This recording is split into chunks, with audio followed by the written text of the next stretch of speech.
heart of South Philly. Let's go see what the people have got to say. I'm ready to roll if they need me.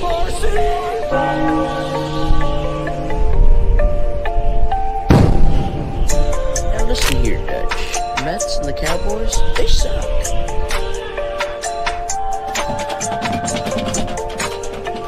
1, 2, 3, go Birds! Go Birds!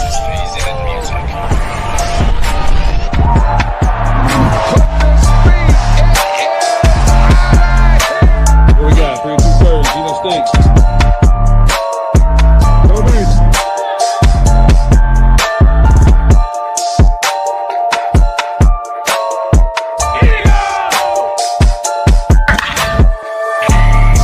Oh my gosh, Chad.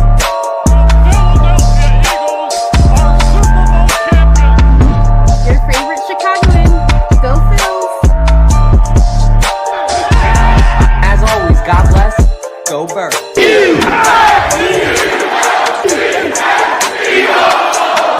Get your water ice and soft pretzels ready because you are now tuned into a 302BIRDS podcast experience. Proudly presented by TickPick, Nick's Pizza, El Diablo Burritos, and Klondike Kate's on the heart of Main Street. Let's take it to the show. I'm more pumped up than I've ever been to do this show because we are approximately 1 week out from our fundraiser at Klondike Kate's on the heart of Main Street, raising money for the Philadelphia Eagles Autism Challenge, hanging out with some Philly legends for a great cause, all at my favorite restaurant. How could I not be in a good mood? But what is going on, everybody? Welcome to another episode of 302BIRDS. I am Dalton Holland, joined by my awesome co-hosts, Jack Dordan and KJ McCoy. But, guys, it's been a busy week around here, to say the least. I mean, I'll start with Mac. Dude, you've been running like a wild man with all these donations. Yeah, no, it's been a lot of fun, and I'm glad that we were able to get to our vendors and everything like that, and get some help from the community, which was awesome. So we got a lot of people to thank, and I mean, yeah, I kind of went to some places, and I kind of went a little overboard with some of the donations, but honestly, it was a lot of fun for me. And also, I mean, like, I kind of sell things on the side on eBay, so. I mean, that's a good thing. So I kind of got like a little bit of a side thing going, like a business. So I got some extra things lying around that's like Philly sports related. So it was a true honor for sure. So glad I could help. Well, thanks for doing it, because for real, we couldn't do it without you. And I just want to say, I told KJ the other day on the phone, I said, if there was an award or a trophy that we could give for most donated items, he would have won it by far this year. So thank you, KJ, for doing that awesome cause. We appreciate the hell out of you. Jackson, and you're getting ready for one of your favorite events. I mean, if anyone tries to steal that jersey, are you going to come out as a security guard again with the gun show or what? Yeah, that's the plan. I will be running security for this event. I'm excited for it. It's going to be a great event, and I can't wait to see the turnout and how great it is. And not to mention, this is one of the best weeks this week because we got the Masters going. So I'm going to be watching that. Tune in tomorrow and watch it all weekend. Dude, you're just having an all-time week. You better be careful you don't peak this week, Jack. Jesus. Oh, my God. But yeah. Anyways, a quick overview of the show because we got a lot on tap for you guys. We're going to talk about the Eagles Autism Challenge fundraiser here in the second, a little bit later in the show. But kicking off the show here in a second, we got an awesome call-in. Guy with a great first name, by the way. Frosty from Philly. If you guys haven't followed him, please give him a follow for me. He's an awesome dude, but he's going to be joining us here in a second to talk some Philly sports. After that, we're going to be talking about this Phillies Braves series. Going to be talking about if the Phillies are really the best team in the MLB. I think that exhibit is happening right in front of us right now as we watch this Braves game and how they perform. We're going to be talking about our Eagles Autism Challenge event. Like I said, Justin Simmons potentially coming to Philly. CJ Gardner-Johnson involved in some drama again. Yes, that's a real topic that's on tap for this week. No, I'm not saying that at my graphics team. I'm saying that at CJ Gardner-Johnson, man. Why you call some drama? Eagles draft visits. Josh Uche. I hope I'm pronouncing that right. I don't care because I'm going to end up buying a jersey by the end of the year. Uche.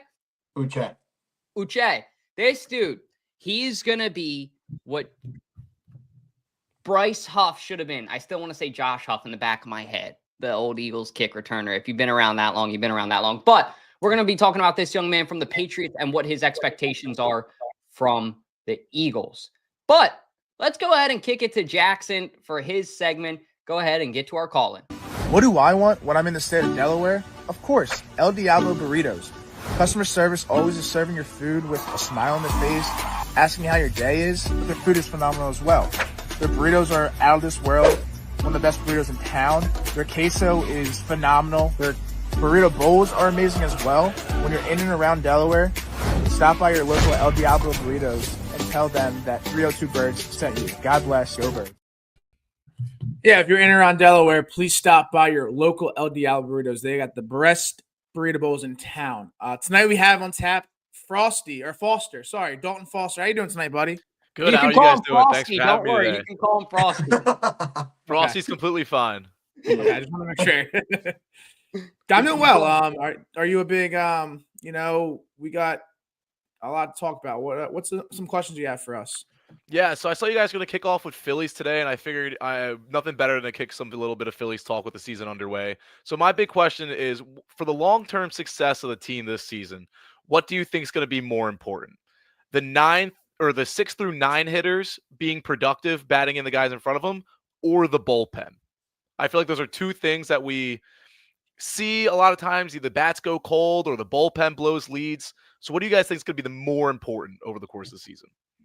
If I may, go ahead. Dalton. Oh, go ahead. Sorry. I was just going to say the only thing I know amateur about baseball, these guys all tease me because I don't watch baseball sitting in a green room. But right now, don't they have the best 7 to 9 or 6 to 9 rotation in the MLB? So I would say my short answer is that. I think that the bats got to get hot. That's what we haven't seen the past 2 years. So my short answer is the bats.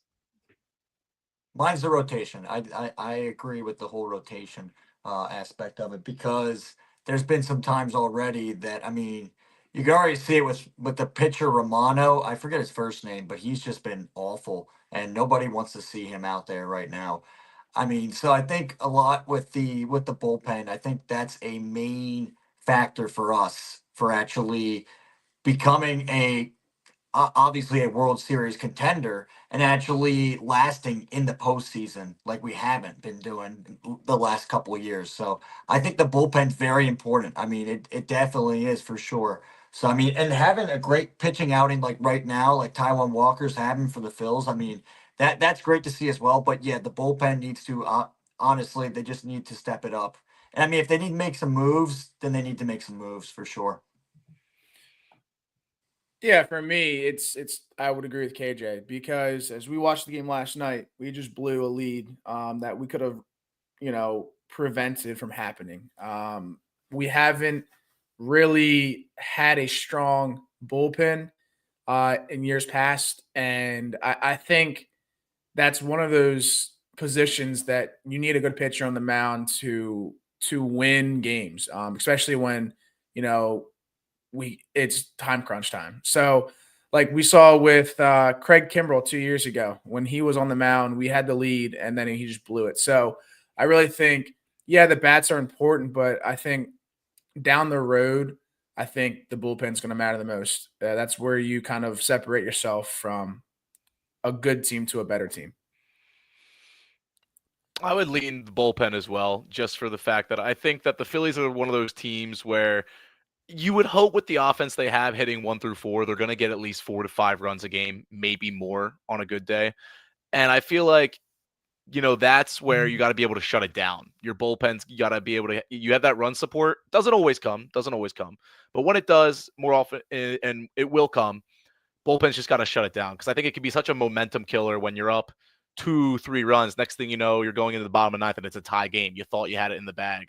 So I would probably lean bullpen as well, but it can be tough when, like we saw last year against the Mets, bats as a whole just went silent, which I think was tough. Yeah, that was tough to watch, especially against the Mets. I mean, a rival like that, I mean, that was tough for sure. I mean, it killed us all. It really did. It was so bad. Yeah, I mean, it gives me nightmares. I swear, just thinking about that series, it's just insane. Because we were the better team. We were definitely the better team than the Mets. And now the Mets have Juan Soto now. I mean, they are a better team now. But I mean, it's just like dude, like that team that we had last year was way better than the Mets in general. And just to see the Mets fan base get like a little bit of an edge over us and just keep on hearing them yap, it's the most annoying thing because the Mets fans I can't stand. I mean, they're like little gnats in your ears. Like it's insane.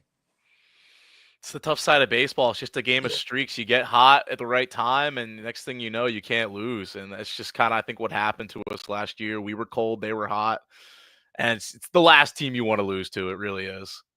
Yeah. Yeah, like you said as well, Frosty, I think just the bats are the biggest thing. All of us Philly fans, I said it the other day because I was actually really proud of the Phillies when I was there. I was like, wow, they played very disciplined. The day that they had 11 walks, we were there that day, and we were really happy with the way that they played against the Dodgers because we were like, wow, they played really good, disciplined baseball. And if they can continue that, in Philadelphia, we all want ball go boom, right? We got Bryce Harper. We got Kyle Schwarber. The list goes on. But at the end of the day, what we want more than anything and what these players need to understand is we want to win. We want a trophy. We want a championship. We want a parade. So I think if the Phillies can keep that in mind and look, don't not take risks. That's part of winning a championship is taking risks. Sometimes, like look at the Eagles in 2018 with Doug Peterson in that risky call, the Philly special, and the list goes on. But I think that the Phillies shouldn't lose their identity. They just need to sharpen it a little bit more, if that makes sense. Like going into a job interview, the Phillies are already a great candidate. They just need to clean up a few things. And if they do, they're going to get the job. They're going to nail it, and they're going to win the World Series, and they're going to give us all the parade, and we're going to be thrilled. We're going to be, partying on Broad Street. I'll leave it at that. But I really, really think this team is destined for greatness. I mean, I got one more question for you, Frosty. I know that we all say it every year, so I'm not going to say it like that. So I got to figure out how I want to phrase it exactly.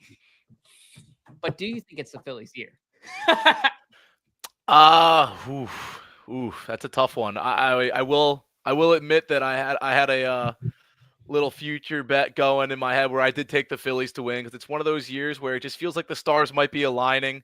Because for the exact reason that you said, they just got to sharpen. The knife is there. It's ready to cut. Just got to sharpen it a little bit. I think we get the right vibe going at the right time. The team has the talent. And at the end of the day, the Dodgers can't win every World Series. So I think it's time for the Phillies to get back on top. Somebody else has got to do it. You're right, man. I like that analogy you said about the knife sharpener. You got me over here like ready to go fucking cook something or, I'm getting excited. But in all seriousness, yeah, I think it's time. They just watched the Eagles have their parade. That's got to eat at them a little bit. Jack, you ready to say it yet, buddy? Captain Realism? No, I'm not. I think it's kind of our destiny this year, but I am not confident.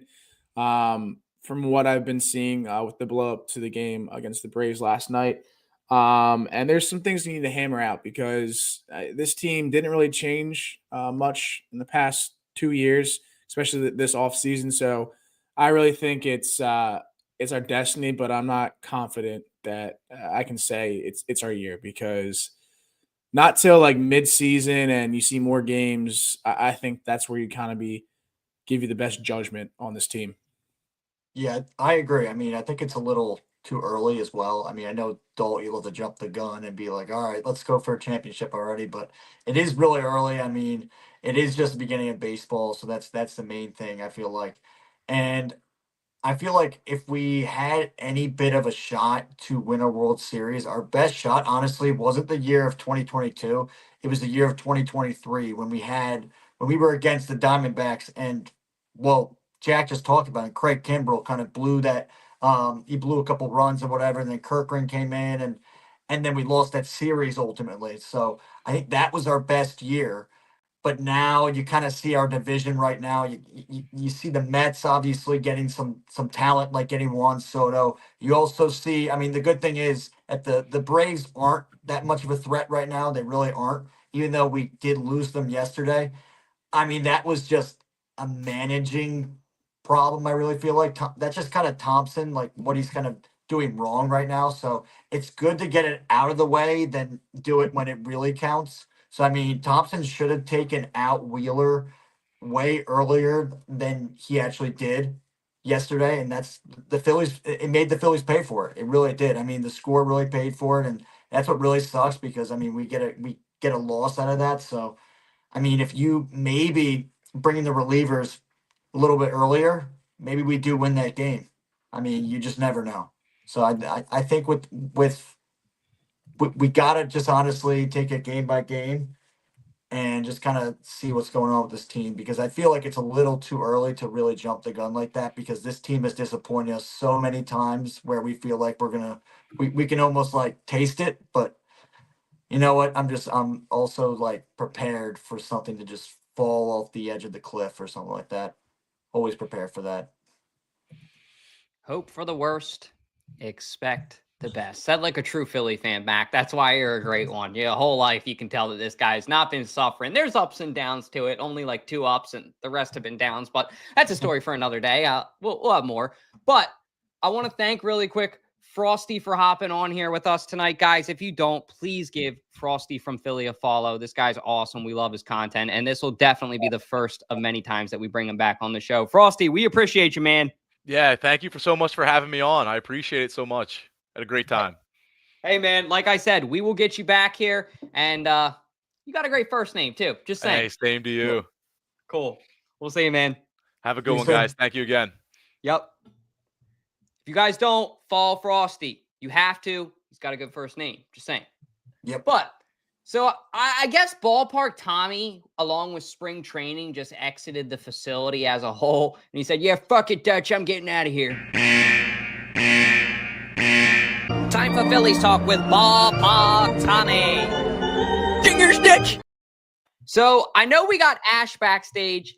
And Mikey D, I don't even know how you got here. And I see you backstage. But don't worry. I got a plan for you, handsome. I'm bringing you on for a segment, Mikey D. Yeah, I am. I'm going to bring you on for if the Phillies are the best team in the MLB to get a Yankees fan's perspective. Because seriously, the top 3 teams are Dodgers, Phils, and Yanks. So we're going to talk about that here in a second. But joining us on the show, the GM of 302 Birds, Ashley. How you doing tonight? I'm good. How are you guys? Hey, we're Fantastic. good. But what do you think of this series? I mean, your comments had me cracking up on the video on YouTube before. You're a great Philly fan too. Yeah, it's a hot mess express at the moment.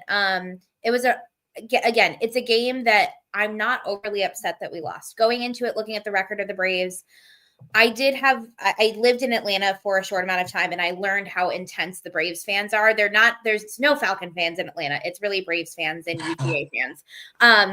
And I was getting some texts from some former coworkers last night during this game. There were mistakes, errors that shouldn't happen. I will say our starting pitching, Wheeler last night had a little bit of an off night, but in general, our starting pitching has been fantastic. It is the bullpen that scares the crap out of me, and will continue to until I see different. Again, these divisional games, just like in football, they play us hard, and I'm hopeful. I have not honestly checked the score of the game lately. I know the Phillies group chat's been blowing up, but I have not really been. Still 0-0. Still 0-0. Okay, yep, perfect. I'm watching it right now. But we got a man on first and a man on second, and 2 outs, and 2 and 1 right now for Marsh. Count-wise. Another issue that we have is leaving runners on base. We got to clean that up. Yeah, it cannot continue if we want a chance to run deep. How annoying is that? I mean, Ash, like just as like watching these games, seeing these guys get so close, and is that a fear for you that could be a postseason problem? Oh, absolutely. It's been a fear. I mean, the Phillies have never been good at it. You could say that they've been really good at leaving runners on base. That has been an issue for a long time. And it has come down to ultimately costing us games. And it is scary to think about, hopefully, a deep playoff run. I am not one of those people who's calling it now. I would say, a realistic fan in the fact that I'm like, they've let us down so many times before. I'll get excited come end of September, early October if we're still on fire. Yeah. Jack, KJ? Brendan Marsh just struck out. So, and I just saw the group text, the group chat, the Phillies chat. Shard wants his head. Shard wants Brendan Marsh's head right now. Very true. Yeah. Yeah. So like all Philly does he wants everybody wants him right now. They want him off the team. I mean, it's awful. Well, there's one guy that doesn't want him off the team. What? Wait, who? You? Brandon Marsh updates, for God's sake. Who Oh, else? yeah, I know. Because he has he likes him a lot. I mean, That's he's his got boy. a fandom for him. That's Yeah, his he's got boy. a fandom for him. Yeah. I just don't understand our fan base because the season just started, right? Brandon Marsh typically starts out slow and then he kind of ties it in, mid-season. So I wouldn't. That was unnecessary. I don't think that he. I mean, we'll see the season, but I think that was a little excessive to say. But I mean, my biggest takeaway of last night, right, was okay. We want to get Edmundo Sosa playing more often, right? Get him because his bat is pretty good, typically. But when you have him out in left field, right, and he had 2 throws that he could have gotten the person out, but they made it halfway to the whatever, not charity stripe, infield. So you got to work on getting those balls out consistent like a rope because maybe I'm wrong. Maybe we've always known that he doesn't have an arm. He can't throw that well. But like at the same time, you're a professional MLB player for the Philadelphia Phillies. You need to get that ball to the right person. You can't throw it short because that's costly. And it happened to us twice. So that was my biggest takeaway of last night's game is you got to make those throws across field. So that's all I got to say. Well, I think that brings up a good point too. I think with Sosa, the thing is with him, he's never played the outfield in his life, never before. So this is like the first time for him. So he's kind of taking baby steps right now. He's kind of crawling if you think about it. I mean, he had an amazing catch. I mean, one of the craziest catches I've seen in a long time. I mean, like he saved a home run from Azuña. That was crazy. I don't know if you guys saw that. Just the way he snatched it out of the air. But the reason he really can't throw it distance-wise is because he's playing shortstop sometimes and he's playing third base. So you really only got to zip it really in 2 certain spots when you're playing. And it's pretty much from that left side, if you think about it, or right side. I'm trying to picture it now.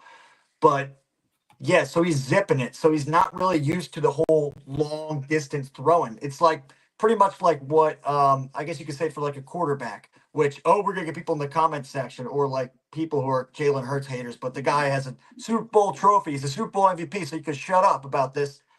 But in general, like if it's a quarterback that is known for throwing it short, that's what Sosa pretty much is because he doesn't really have that arm strength yet. Can they develop it? They could.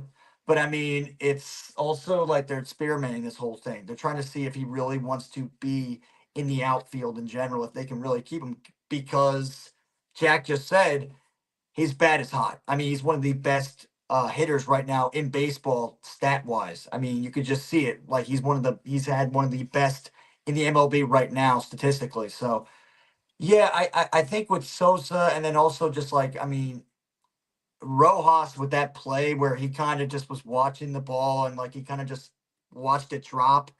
I mean, they kind of got to like, I mean, he has experience. It's not like Rojas was in the minors for that long, if you think about it. I mean, he's been back and forth, but I mean, he's been on this Phillies team for a little while now. So he should be able to know and kind of sniff out those kind of plays and be like, all right, you know what? I got to go out there and I got to go try and catch that ball. I can't let that drop. And that was a disgrace when that happened. That was a total disgrace. And I think that honestly changed some of the momentum for sure. I mean, it gave up 2 runs. Yeah, it So 100%. that was huge. That was a huge downfall for them last night. Yeah, I did not have the honor of watching that play live. I was at the gym. I had 15 text messages from about 7 different group chats, all saying about the same thing at the same time. My father saying that was a White Sox play. There were all sorts of things that were coming.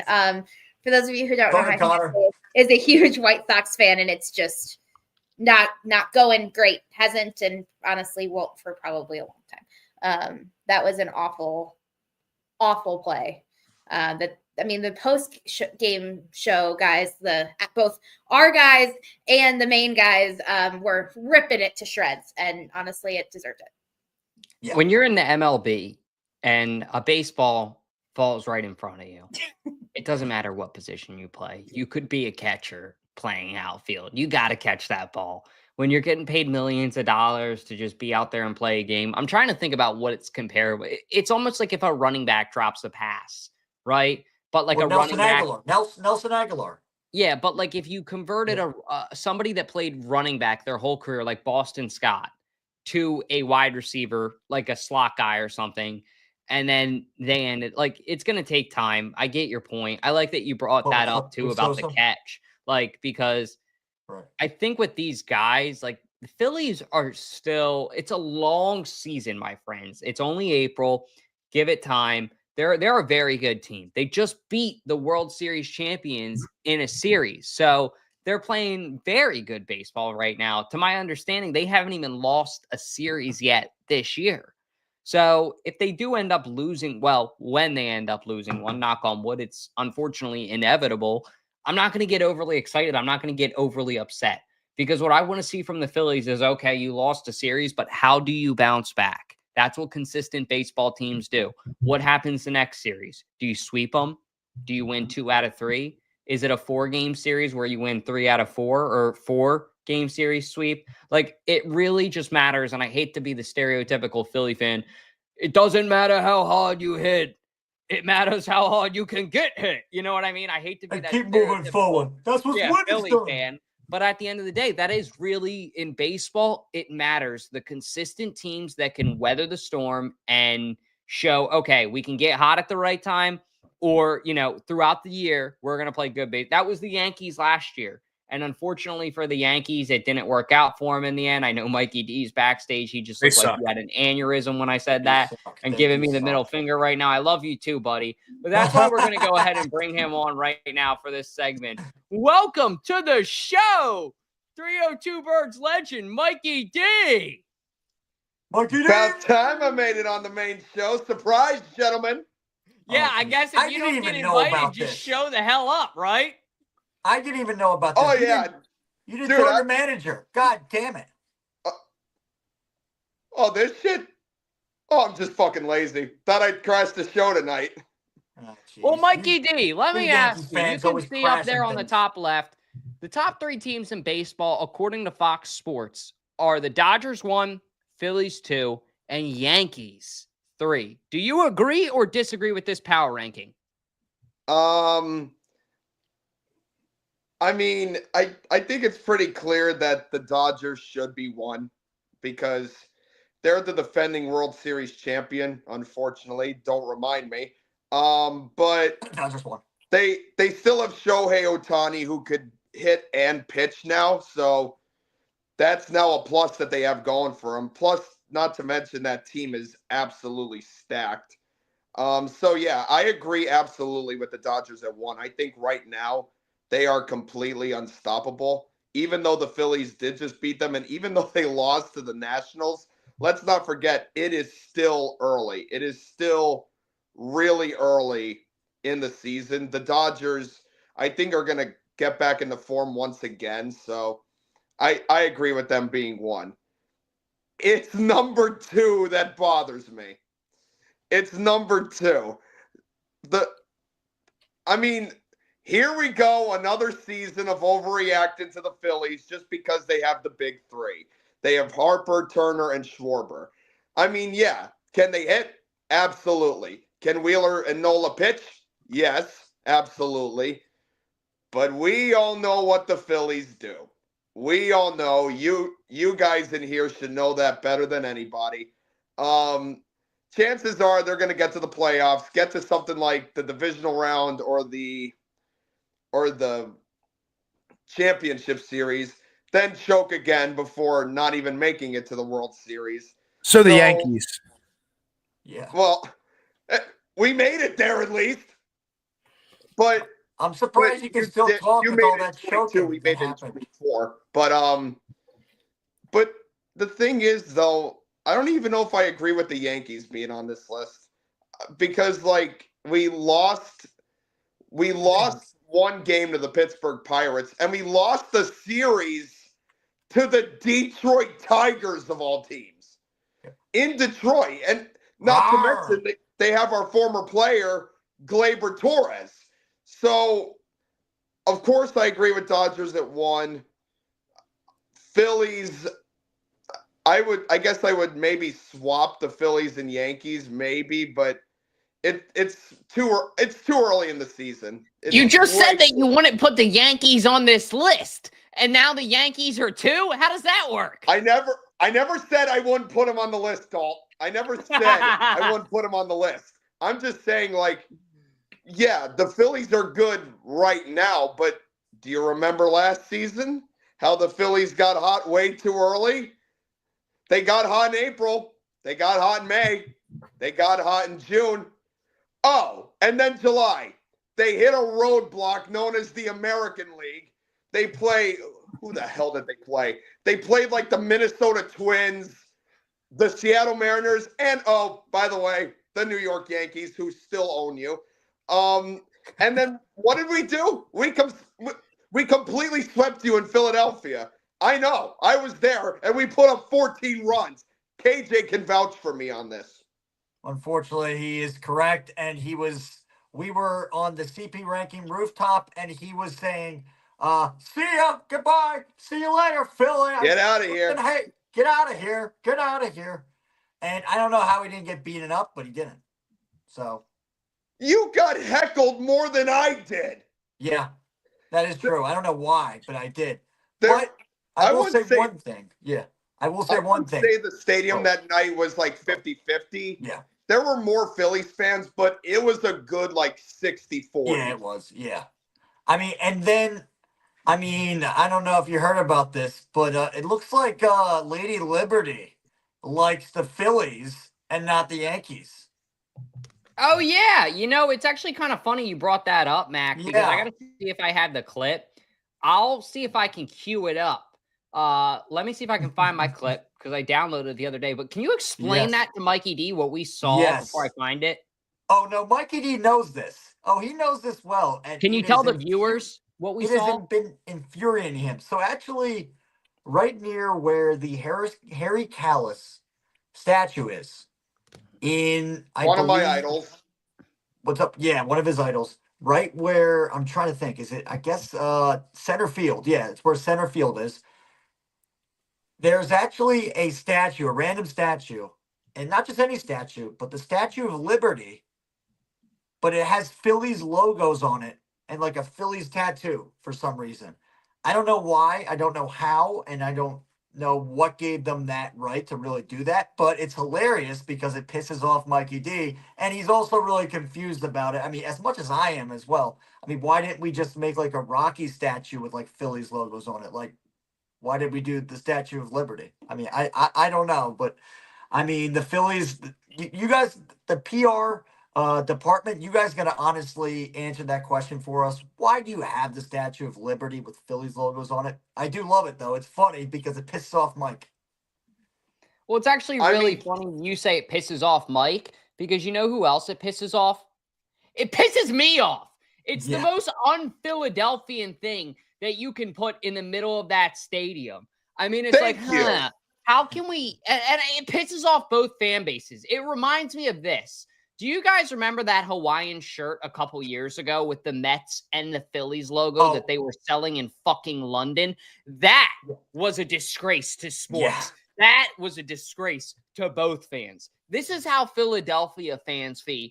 Like KJ told me about it, and I didn't really understand what he meant. He's like, yo, Dalt, there's a Statue of Liberty with the Phillies logo all over it at the bank. And I was like, no way. I'm waiting for the video to queue up right now so I can show you guys what it visually looks like. But it was horrid. As a Philadelphia fan, like I said, it was a disgrace. It was nothing for what we stand for. And KJ had a great suggestion in this video that I'm going to show, which I actually back. This is the most random thing you'll ever see. Why would they put a New York icon in Philadelphia? You could have put the Rocky statue and like Phillies logos and letterings and everything like that. You put the Statue of Liberty. I don't get that. It's just going to piss off Mets and Yankees fans. Wait, actually, it's a great idea. Never mind. This will piss them off. Sure. Keep it. This will rub the New York fans the wrong way. That is wild. So it pisses them off, but the problem is it pisses us off too. Yeah. I think honestly, I'm gonna predict this now. Somebody's gonna if I don't know how heavy that statue is. I don't know what it's made out of, but that thing is gonna get broken. Some drunk idiot's gonna and honestly, we won't be mad at them because they're just honestly, I mean, Dalton will I'm be gonna mad at get them. on top of that thing and Yeah. chicken jockey. I mean, like someone's gonna deface that somehow, or they're gonna destroy it because it doesn't make any sense why we have it. It is funny as heck. I mean, don't get me wrong. I mean, just to honestly like piss off Mets and Yankees fans, but yeah, it doesn't make any sense though. It really just doesn't.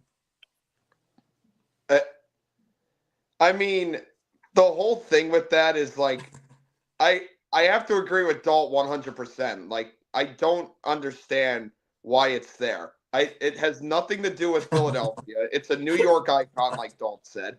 And what Dalt said about the Mets and Phillies, like the Hawaiian shirt with the Mets and Phillies on it, I know like New York and Philly fans would get pissed off at it, but to be honest, like, I mean, I'll give it a pass because let's not forget, this thing was in London. And to be honest, the British probably don't know anything about like the rivalries of baseball or anything like that. So I'll give it a pass.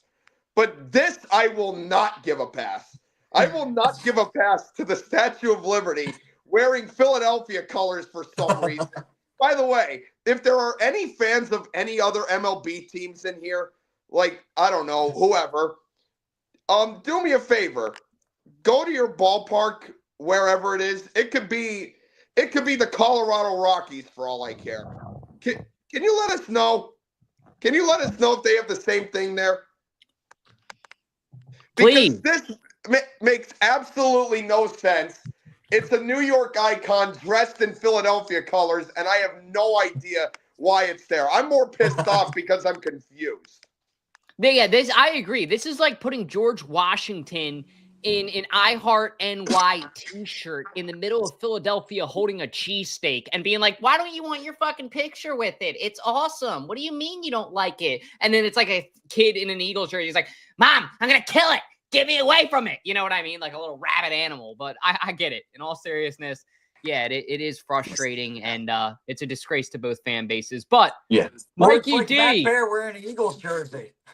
That is disgraceful too, but that's a story for another day. But Mikey D, Yeah. I want to thank you for jumping on here with us because we got to get to our next segment here. And we'll get you on here more often. Maybe crash a little bit more often if you feel me.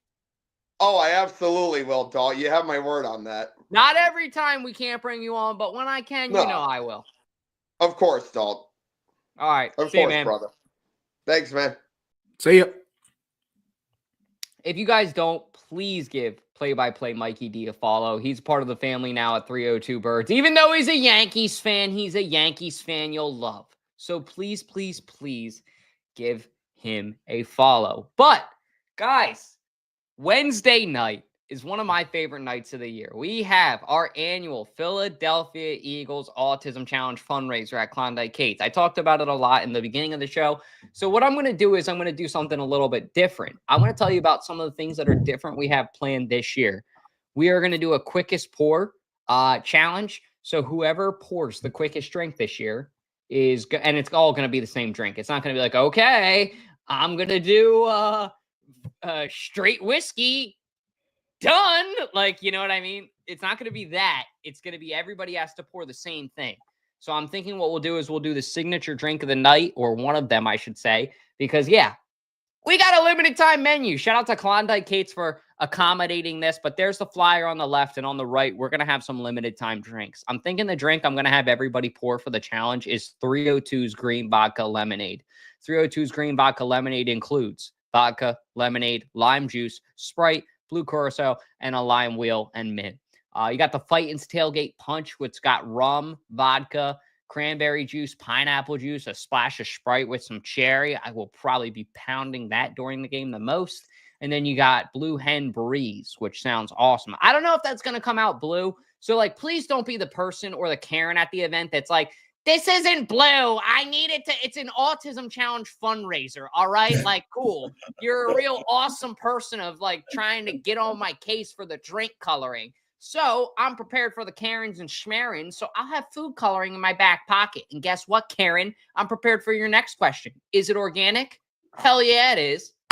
Yeah, we're ready this year. We are locked in like never before. And I'm so proud of our team. We've gotten, honestly, and I hope you guys like Eagles stuff because we got Eagles stuff. We might have to do like 3 or 4 Eagles baskets. It's a good problem to have. But we're going to have silent auction items. In the past, we've had tickets to games. We've had Morgan Wallen tickets. Jack last year and this year is getting us Phillies tickets that you'll be able to have exceptional seats to a Phillies game.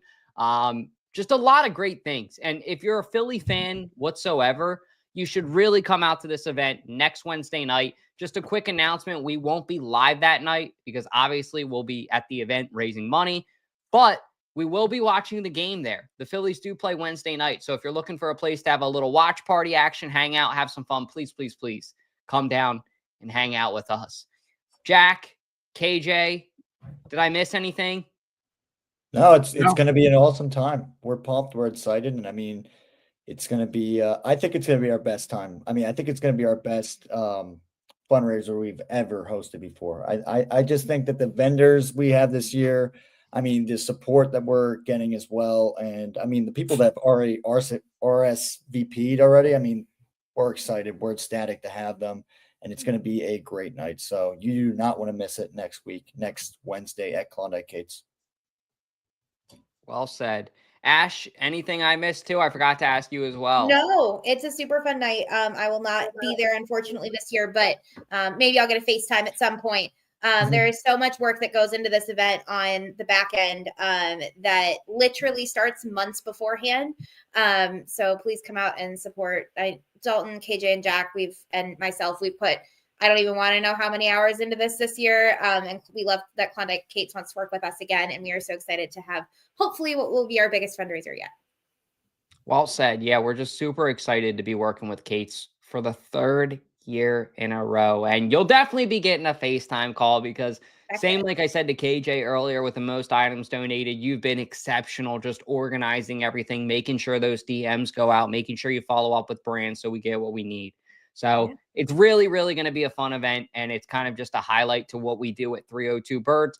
And we are also going to be giving away one more. So I mentioned we're doing the quickest drink pour challenge, which will also be a TikTok for all our celebrity guest bartenders. We are also doing some tables. So Wheelhouse Cards is going to be in the house along with Rare Vintage. So, and Miss Delaware will be there, Miss Delaware USA. So she will be hanging out with us for the night. And then 302 Birds will have a table. So we'll have some tables. And then along with that, there's a couple other things that I got up my sleeve. One of them I just had on the top of my head. I completely forgot what it was, but it's a really great night. It's next week. We won't be live once again, and we hope to see you guys there. And then I'm just going to put this out there. The next show will be the night before the draft, y'all. Like things are. Wow. So, do we have one more week in there? No, we don't. Holy cow. You're right. Yeah, things are going to be, we are locked and ready. So the graphics team, we are working on the draft as we speak too. So stay tuned. We have a lot of fun stuff planned over the next 2.5 weeks. Who will be an Eagle next? Yes. Now I remember what I was going to say. You reminded me. Draft. If you want a draft catalog, we are giving away a draft catalog at the event. A couple years ago, we did our power rankings. It was hilarious. It was a lot of fun at 302. You guys got to see that some of us around here can actually read and write. I can't. I'm dyslexic. I don't know how to read or write. I don't even know how to do my taxes. That's why I have Ballpark. He just helps me read and write all day. But in all seriousness, we are giving away the draft catalog. So if you aren't doing anything, it's free. It's like a 30-page hilarious catalog. You can read on the beach, get all your draft knowledge, and figure out who your team should be drafting, all NFL teams. But moving along now to our next segment, I don't want to keep you guys bored. We got a lot of people in here, and we're going to start to ramp it up because this is where we excel, is that Eagles talk. And Justin Simmons excelled in Vic Fangio's system. Could he do it again? I don't know. Personally, I like Justin Simmons a lot. I really do. But I feel like the Eagles are in a different place where Justin Simmons is at in his career. It's no disrespect to him. If he came here, I'd be happy. I'd be excited. I just feel like he's a little bit past the age that we're looking for a safety. If they could draft somebody, I'd be a lot happier.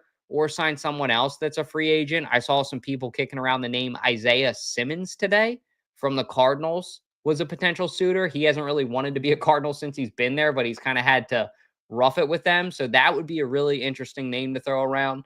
But Justin Simmons, I don't think I'm on the ship anymore. I feel like he's a little bit too older. I like his experience with Vic Fangio, but let me ask you guys, and we'll start with KJ and then go round robin. Would you like Justin Simmons in Philly or no? At first, it was encouraging to get a guy maybe like Justin Simmons, but I mean, like, here's the thing too. I mean, there's multiple fears. I mean, my first fear is, I mean, he has the last name, almost the same last name as Ben Simmons. So that kind of scares me a little bit as well. And then the second thing is, yeah, he's older. So I feel like, as Dalt was saying too, he kind of seems like he's at a different point of his career. I feel like I could see him on like a team that's kind of rebuilding, maybe like the Cardinals or maybe like the Falcons or something like that. Another bird that isn't the best bird, but I mean, like, because the Eagles the best bird.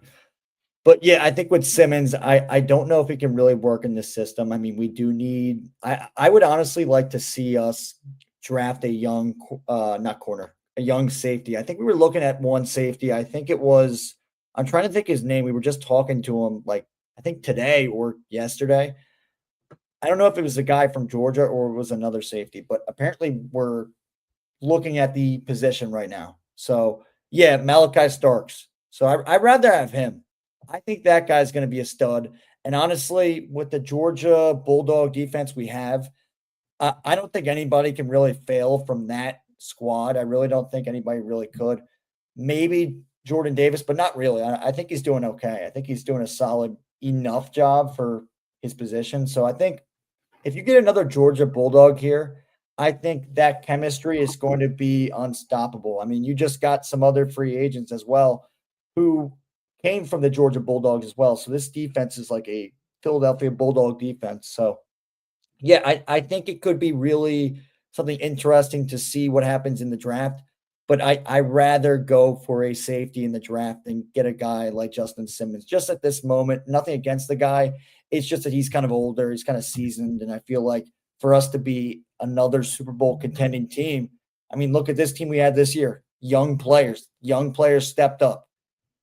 And especially Georgia players. So I feel like, yeah, I mean, go after a guy like Malachi Starks. I say go for it.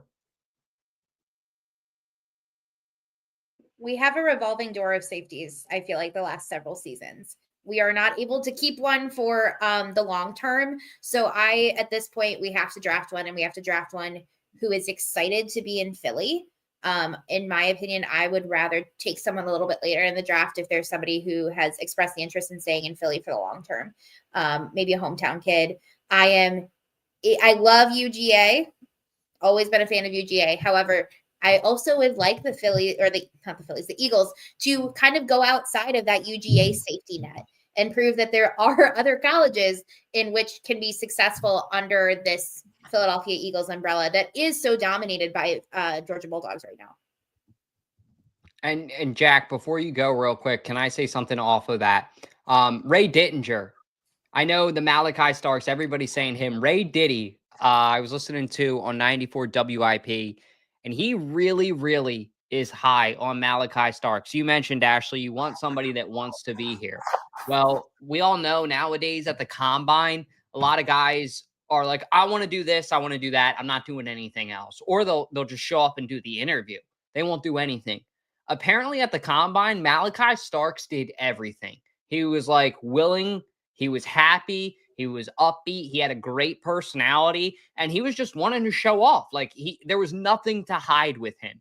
And I feel like as a Philadelphia Eagles fan, that's something we haven't seen in a while. That could be a Brian Dawkins type of caliber player. Like you think about Brian Dawkins and the things that he stood for. He wasn't a typical safety. He didn't curse like a lot of players. He stood for something different. He didn't really do alcohol or drugs. I don't think he does at all, to be honest. I never saw it as a kid. He was just a good football player that wanted to play football and knew what he was doing, had a great personality. Coming out of college, everybody kind of knew what he was going to be, but it was like, how much do we really want to invest in a safety? we saw that the Eagles were willing to invest the capital in him, and boy, did it pay dividends. They had one of their best franchise players ever out of it. I say maybe pull the trigger. You're not going to get Starks, I don't think, at 32, though. You're going to have to move up to go get him, and I would probably say to maybe 21, 20. And that's probably around where he would be. What do you think, Jack? Simmons, Starks? Yeah, I mean, I don't think Simmons would be a good fit for us. Like KJ said, he's older. We need more younger talent because that's kind of the new wave. And one name that kind of pops on my radar is Xavier Watts from Notre Dame. He's going to be probably one of those guys that's going to be around,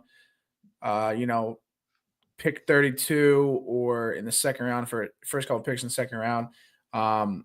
He is a exceptional talent, especially what he did in Notre Dame. And I think he'd be a good fit. And I think he has some roots in Philadelphia. So I think that would be kind of the way to go. He's not a highly sought after player, but what he can do on the field is incredible. So I think, Malachi Starks may go early on in the first round, but I think Xavier Watts is going to be there, and would love to see him in Philadelphia green. I think whoever they get, they need to get somebody that's an enforcer. I love Reed Blankenship, but you guys just saw on Ashley's take, and no disrespect to Ashley or Reed, but she's like, we haven't had a safety here. Reed, but also at the same time, that tells you Reed doesn't announce himself enough in the locker room. Reed doesn't. There are certain players like CJGJ that just grab that leadership and go. We often, sometimes I think as Philadelphia fans, want too much out of our players. Like, look at Jalen Hurts, right? We're like, you ain't loud enough, cuz. You got to get louder, Jalen. No, it works for him. Like, that's this new age and this new style of player. You don't need to be the loudest guy in the locker room. But I do get what Ashley's saying, too. I want a leader. Reed's a great player, but Reed has a ceiling. I want a safety without a ceiling. Safety is such a great position in the NFL. You think about how safety used to be in the NFL a decade ago, and the safety caliber, the amount of players were insane. You look at it today, and I'm not saying any disrespect, but the top 10 safeties nowadays are not the top 10 safeties 10 years ago. Like, it was a much better product, a much better caliber of a player.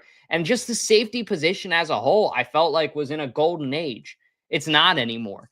And that's partially on these organizations, I think. It's partially on the players. But I really feel like Malachi Starks in the right system with the right team could be that leader where it's like Saquon Barkley, right? He's loud, but he's not overly loud. He's loud when he needs to be. You know what I mean? Like before the Super Bowl, he said, these guys can't fuck with us. Literally. They can't touch us. We watched enough film. They aren't even close to us. And that's all he had to say. That's it. And then he just goes out there and balls. That's how I feel like Starks is. But also going off of Ash's point before we move on too, at the same time, do we only draft Georgia players? Like when does that kind of become the name of the game for us? And when is that going to be like people are going to say, okay, well, are you just going to go draft another player, Howie? I don't know. We'll see. But moving along now to our next segment, I actually didn't even get to see the full drama. So I'll need somebody else that's tapped in on this to fill me in. But I guess we're back to having drama with CJGJ. I see you nodding, Mac. You want to go ahead and fill us in? From what I heard, it was a video that CJ posted, and he was saying that from what I saw, it seems like, yeah, there were some people who were kind of like talking about him, like, and I mean, kind of talking bad about him, it seemed like. And he was saying like also like how he thought he was going to be with the organization and people kind of turned on him. So he kind of feels like the organization has turned on him, especially after trading him. So that's from what I saw. But I mean, I don't know the full story though. And someone can correct me in the comments down below. I'm not going to get offended, but from what I've heard, that's what it seems like. But yeah, it just seems like, I mean, we knew that he was going to make a mess out of this somehow.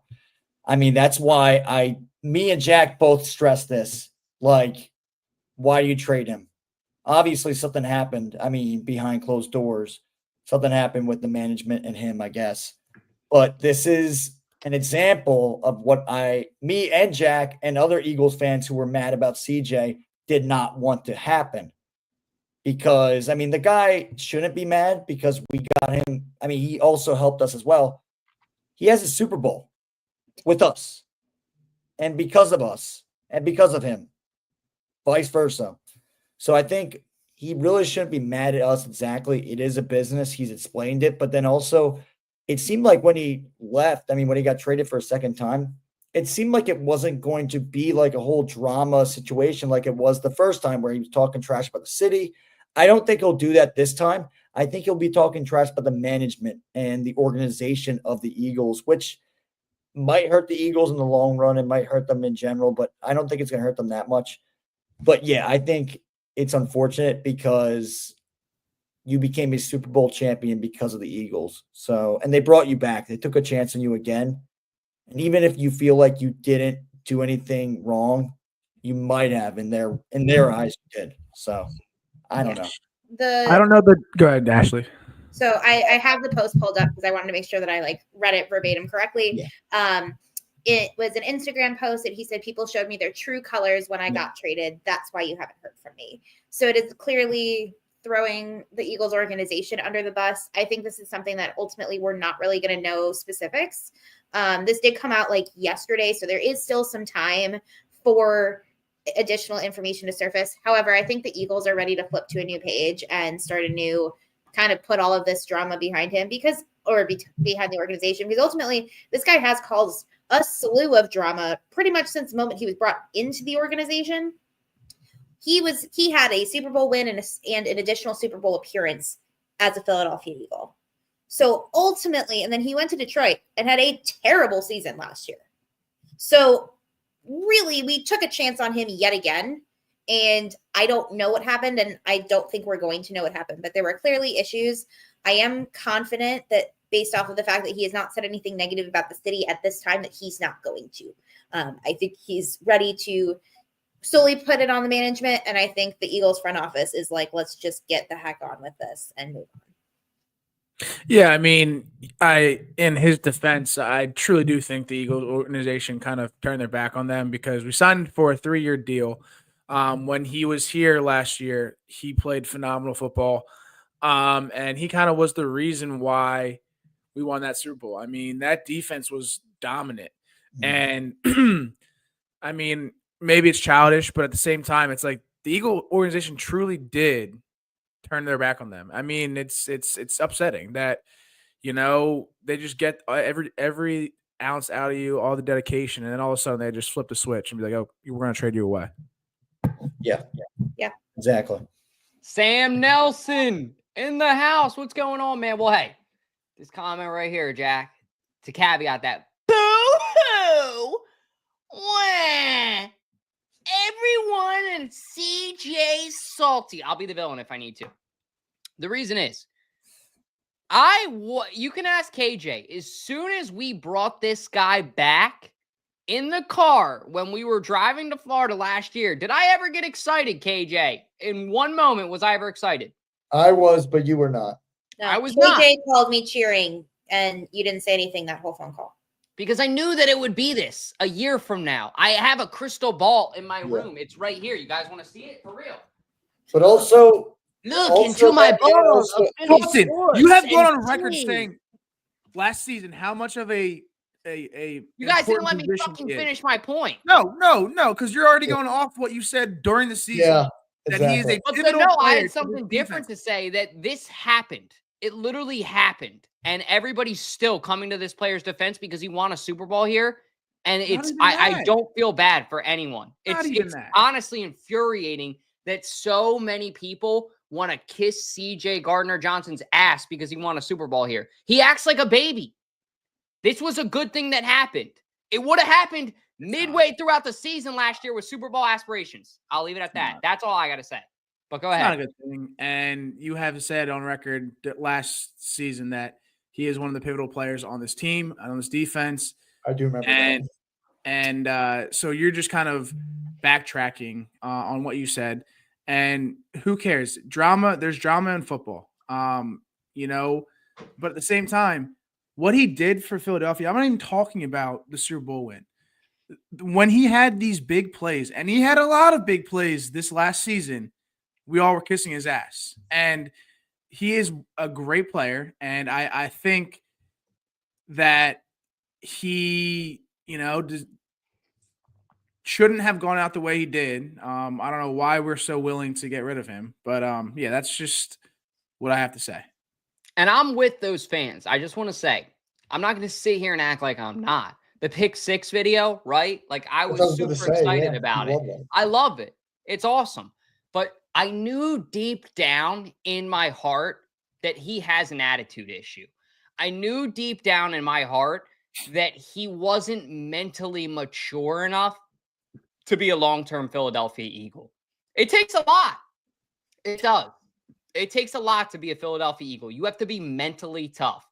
And I think at the end of the day, also, I don't know. I think he is going to blame it on the organization. He's not going to blame it on the fans because he's a businessman. He knows if he blames it on the fans, he's going to lose business. He's not stupid. I do think he could blame it on the organization. But you guys know who I think he's really going to blame it on?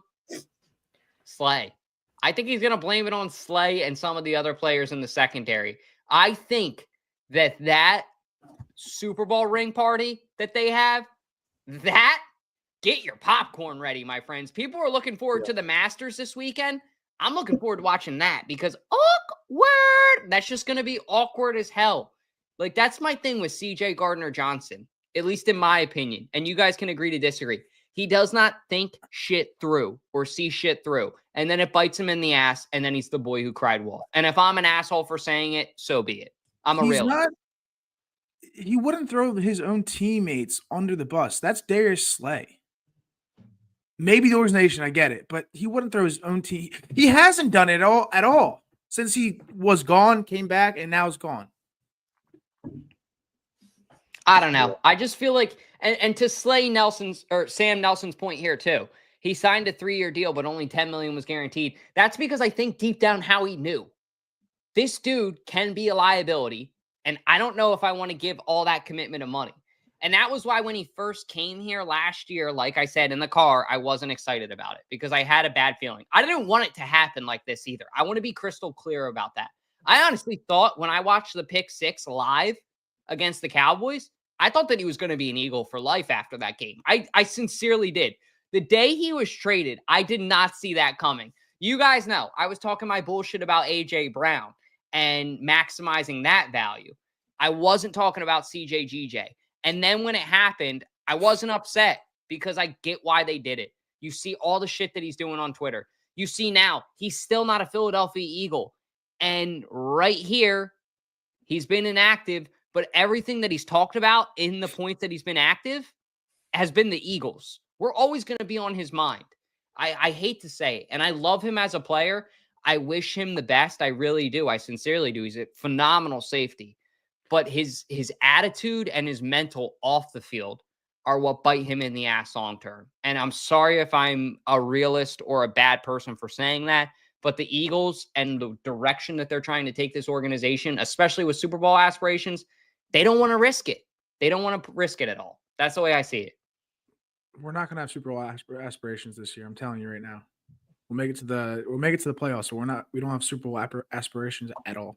So when Saquon Barkley, A.J. Brown, Jalen Hurts, and all these guys you're paying are on your team, and you have Cooper DeJean and Quinyon Mitchell in their rookie contract still, yeah, agree. I'll agree to disagree there on that one. I think that it's boom or bust right now, and you can't risk that recipe at all. That's the way I see it. It's really early, and we haven't even done OTAs yet, so I think it's very early to even predict what's going to happen next season. Yeah, I mean, we'll find out. I don't know. I have a vendetta for hating CJGJ. Jack has a vendetta for liking him. So me and him, when it comes to this topic, is probably not a good mix, right, Jack? Because I know deep down it's not what you believe. Yeah, I loved him when he had that pick 6. It's when he does the Twitter shit that I got. All right, move on upset. next topic. It Let's was go as next soon as topic. the You're pissing me offseason off. started- You're pissing me It off was right now. as soon as Pissing the me off. offseason started and he got back on his phone. Hey, Jack, got- I agree. Jack, I You're agree. doing with long you. talk. Don't worry. Like you, Douglas, you're You doing long guys talk right can now. both agree to disagree with me on that one, but it was as soon as the offseason started and he started tweeting again. And I'm sure I'm not the only Eagles fan. They probably don't care about that. He was but go ahead. fine. He won a Super Bowl with us. I didn't give a crap what he was doing. Oh, As long as well, he I know doesn't there's win. those Eagles fans out there too that, hey, they don't care what the player does in the offseason as long as they win the Super Bowl. Me, look, these guys do stuff off the field. They interact with people off the field. They got to be good people too. Being a Philadelphia Eagle is not an easy job. I'm not claiming it is. But at the end of the day, unfortunately, we can all say unfortunately, I'm not happy about it. I think it needed to be done, and it was eventual to be done. To be clear, I didn't want it to be done. I would have still kept him for another year. You are happy it happened.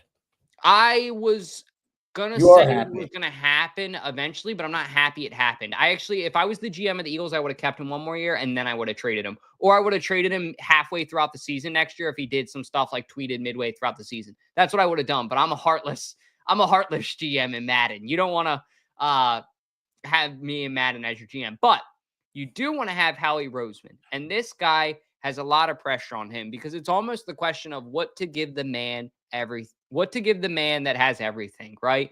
The Eagles are loaded at every position. I think arguably they could use some help at safety, and arguably they could use some help at linebacker and edge depth-wise.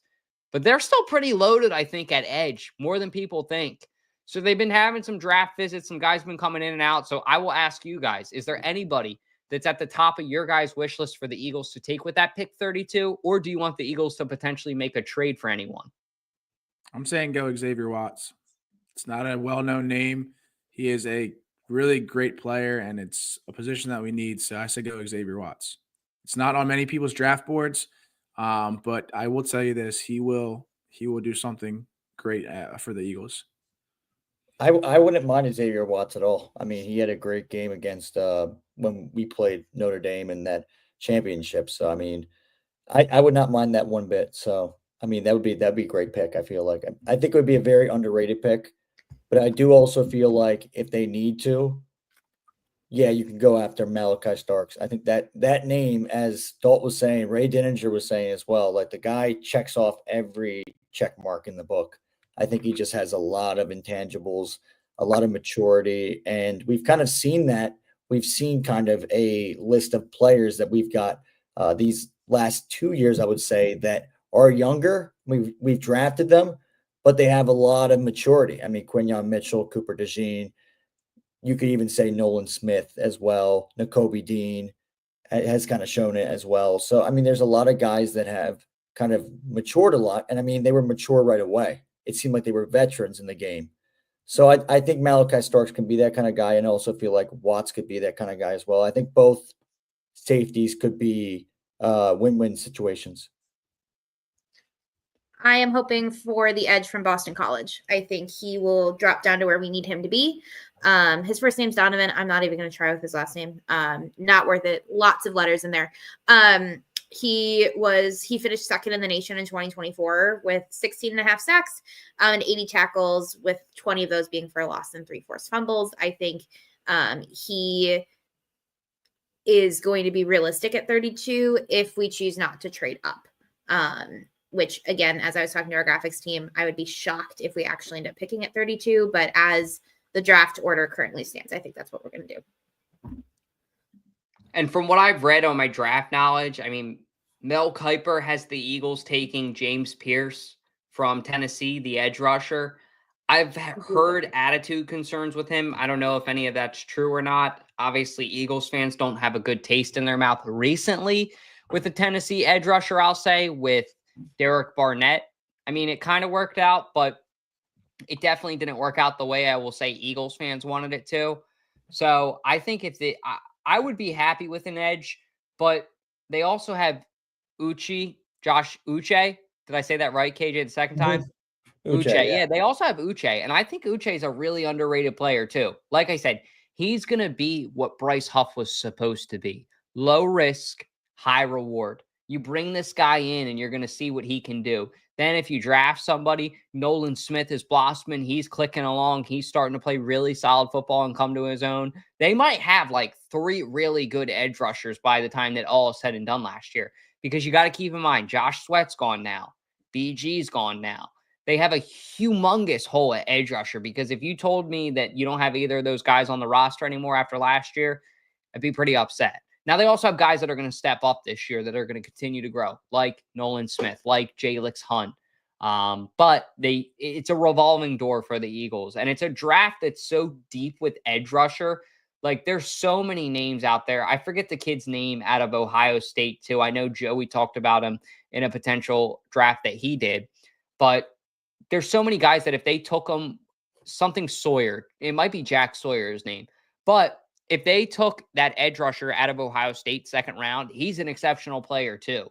Like, it reminds me of George Karlaftis from the Kansas City Chiefs, who went to Purdue. He was going to be a 1st-round talent, ended up going in the 2nd round and plays like a 1st-round talent. So it's a big pick for the Eagles. The one thing I have heard as well, I've heard rumblings that they are not going to sit at this pick. That night, expect a lot of moves from the Eagles and Howie Roseman. That they don't want to sit still, and that there's going to be a couple of trades draft night. That's the rumors I've seen on Twitter. I don't know if they're true or not.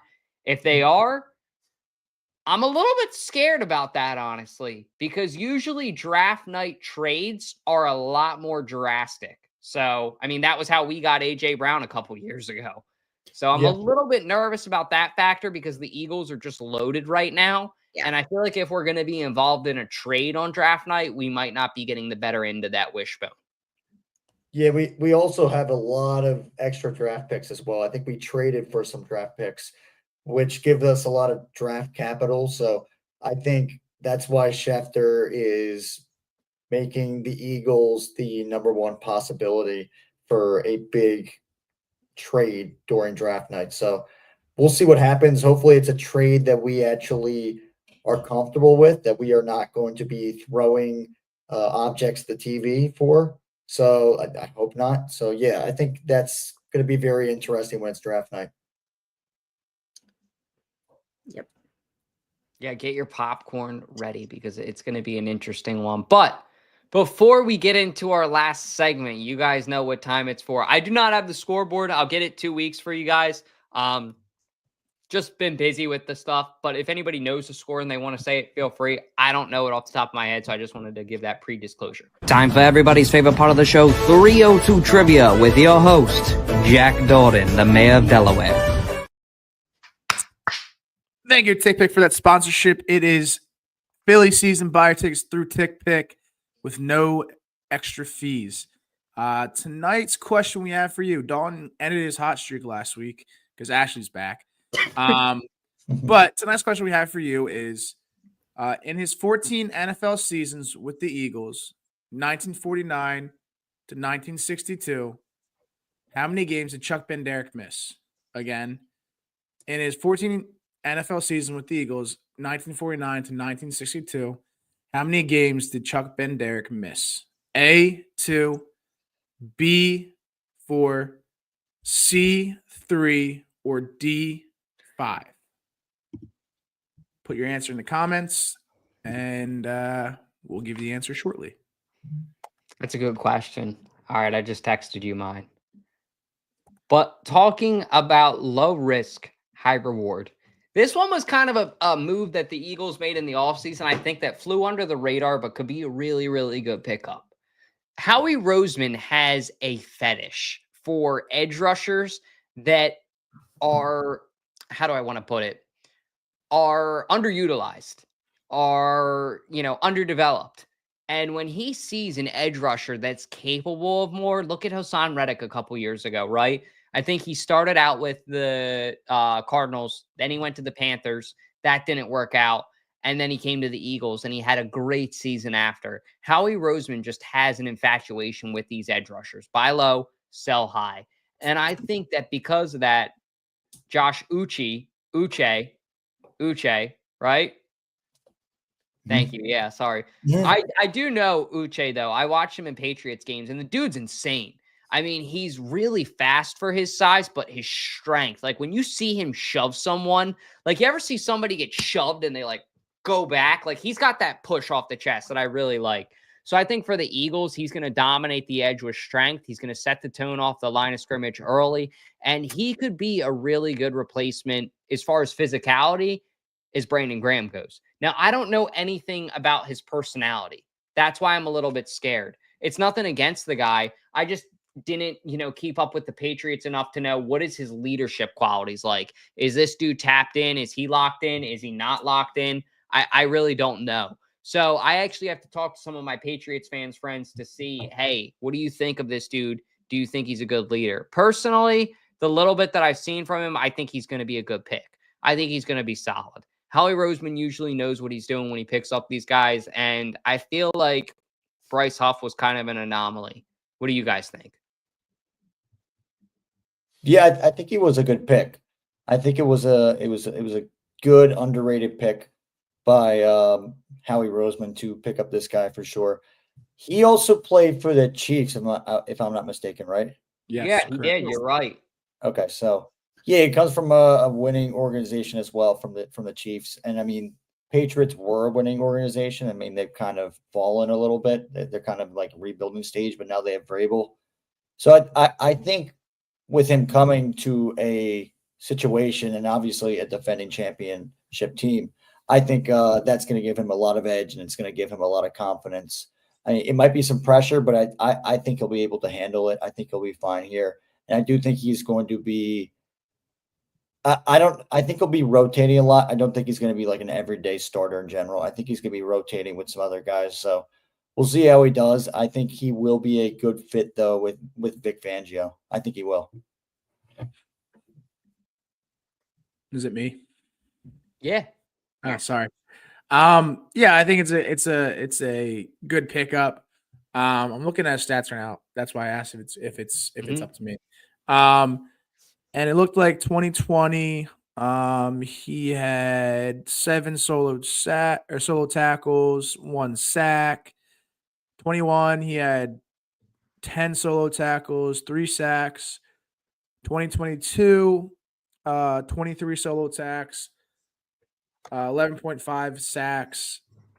2023, 8 solo tackles, 3 sacks.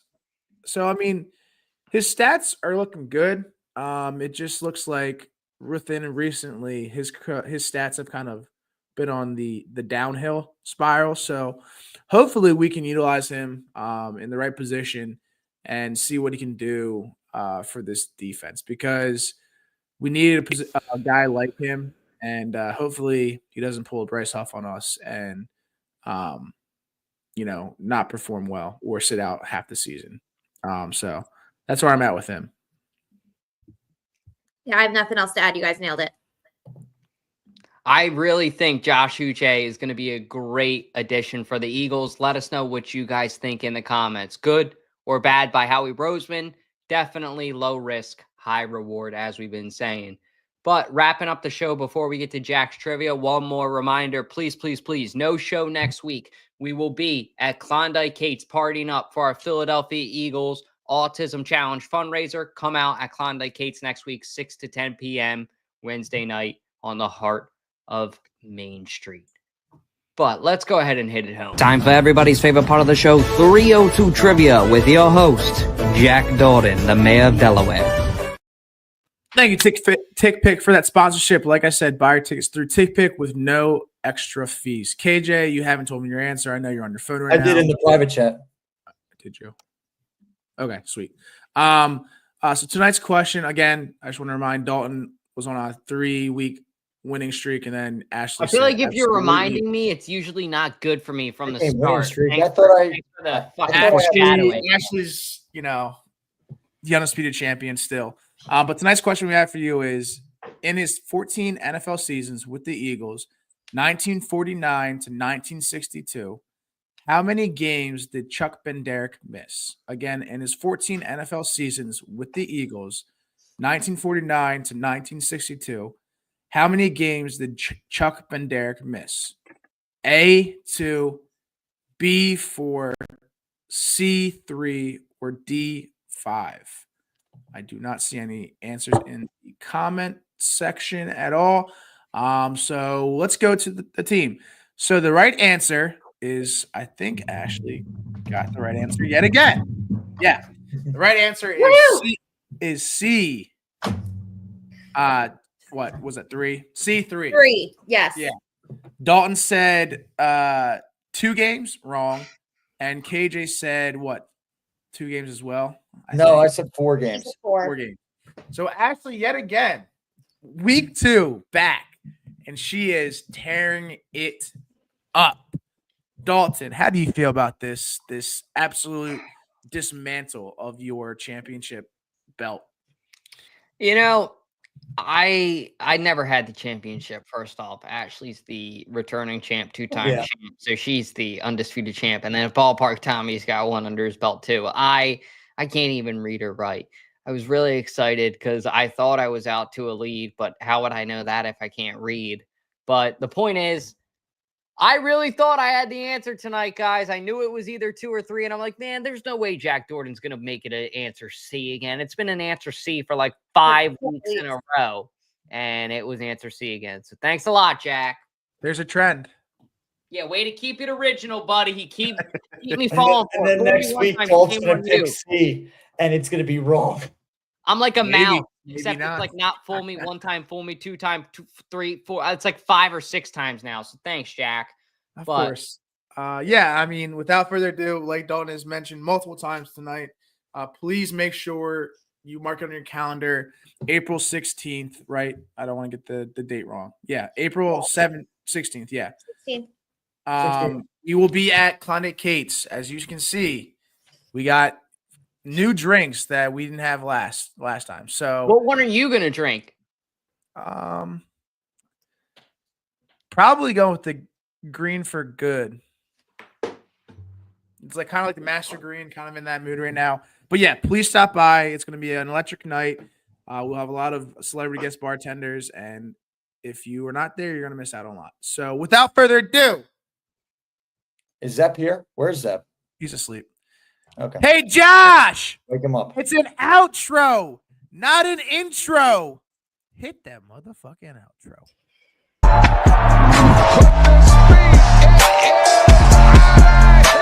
What we got? 302BIRDS, United States. Go Birds.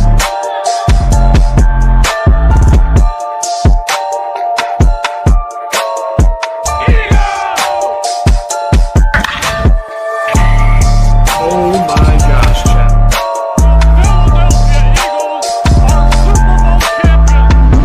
Your favorite Chicagoan. Go Phils. As always, God bless. Go Birds.